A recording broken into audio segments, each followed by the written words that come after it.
जय श्री कृष्ण साथियों, कैसे हैं आप सभी। तो श्रावण मास में शिव जी आप सभी का कल्याण करें, आप सभी की सारी मनोकामनाएं भगवान शिव जी पूर्ण करें। तो जैसा कि आप सभी जानते हैं, हमने एक सीरीज स्टार्ट किया है जिसमें हम यज्ञ अनुष्ठान और पूजन कर्म से रिलेटेड कुछ चीज़ें इसमें हम डिस्कस करेंगे। तो इस सीरीज में क्या करना है, अब मैं जो जो बातें मुझे ऐसा लगेगा कि बताना चाहिए वो उस चीज़ में तो मैं वीडियो बना ही दूंगा, उससे हम अपलोड करते जाएंगे एक सीरीज में।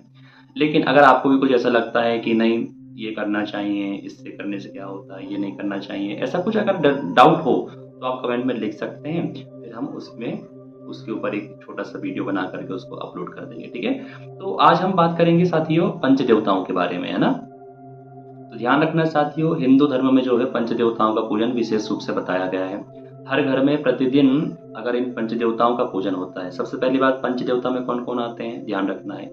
शिव, शक्ति, गणेश जी, विष्णु जी और सूर्य नारायण देवता, ये पंच देवता कहलाते हैं। इन पंच देवताओं का पूजन जिस भी घर में प्रतिदिन होता है सुबह शाम, उस घर में सुख शांति समृद्धि ऐश्वर्य आदि सदैव बना रहता है। आप किसी का पूजन करें अन्यथा न करें, इन पंच देवताओं का पूजन हमारे घर में प्रतिदिन होना चाहिए।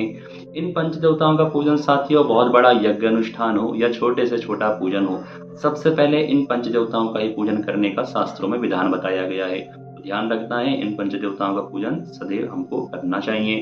अब कुछ के इष्ट देवता होते हैं, अब कुछ को पता नहीं रहता है। पहली बात साथियों ध्यान रखना है, जैसे हमें मान लो हमको पता नहीं कि हमारे इष्ट देवता कौन है, कंफ्यूजन है, डाउट है। तो मैंने एक ऐसी वीडियो में यूट्यूब के माध्यम से ही सुना था, स्वामी शंकराचार्य जी महाराज जी ने बताया था। उसमें बोले जिस देवता के प्रति आपका बहुत ज्यादा समर्पण भाव हो उसको आप इष्ट देवता बना सकते हैं, है ना। या फिर दूसरा ऑप्शन क्या है, मान लो आप इष्ट देवता में कंफ्यूजन है, तो फिर आप कुछ मत करिए, ज्योतिष शास्त्र के हिसाब से कुंडली दिखवाइए।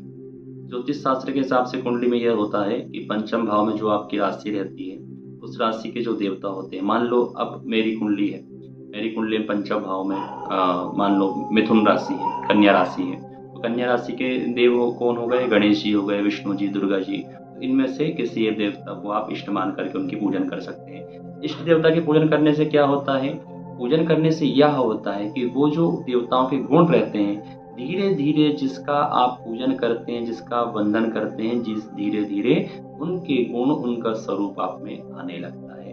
वैसा ही आने लगता है, मान लो आप एक अच्छे व्यक्ति का सत्संग करने लगी है, उसके संग रहने लगी है, तो आपके अगर उसके अंदर जो सद्गुण होंगे उसका अनुकरण आप लोग करने लगते हैं। वैसे ही आप गणेश जी का नित्य पूजन करिए, तो आप गणेश जी की जो कृपा है आप पर विशेष रूप से होगी, है ना। तो ये इष्ट देवता की पूजन करने का फल प्राप्त होता है हमको, है ना। तो इसलिए इष्ट देवता का पूजन प्रतिदिन करना चाहिए, ध्यान करना चाहिए, 1 मिनट 2 मिनट जितना आपसे हो सके। और इन पंच देवताओं का पूजन तो ध्यान रखना है, पंच देवताओं का पूजन प्रतिदिन हमारे घरों में होना चाहिए। पंच देवता कौन कौन होते हैं मैंने आप सभी को बताया। अब ध्यान रखना है, मान लो अभी श्रावण मास चल रहा है, तो श्रावण मास में अब शिव जी हमारे प्रधान देवता हो गए। तो अब इन पंच देवताओं का पूजन कैसे करना चाहिए साथियों, जो प्रधान देवता होते हैं उनका पूजन सबसे बाद में होता है, ठीक है, ध्यान रखो। अब इन पंच देवताओं को मान लो आप शिव जी को प्रधान मान करके आप पूजन कर रहे हो, तो अब इन पंच देवताओं का पूजन कैसे करें, उनको कैसे कहाँ पर आसन देना है।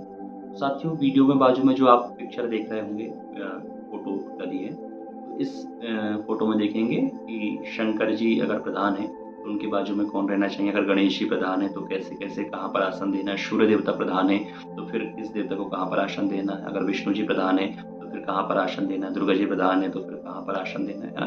तो इस प्रकार से आप देवताओं को वहाँ पर विराजमान करेंगे और फिर उनका विधिवत पूजन करेंगे। तो ये छोटा सा वीडियो था कि हम पंच देवताओं का पूजन कैसे करें, क्यों करना चाहिए, क्या होता है। तो ये कुछ इस विषय में जानकारी थी। तो मैंने शुरू में आपको जैसा ही बताया कि भैया अगर इस प्रकार का कुछ आपके डाउट हो पूजन पाठ से रिलेटेड, कर्मकांड अनुष्ठान से रिलेटेड, तो आप कमेंट में लिख सकते हैं। हम उस पर एक छोटा सा वीडियो बना करके उस डाउट के ऊपर और फिर उसको अपलोड करेंगे। तो साथियों बने रहिए इसी प्रकार की वीडियो के लिए। और हर हर महादेव, जय श्री महाकाल।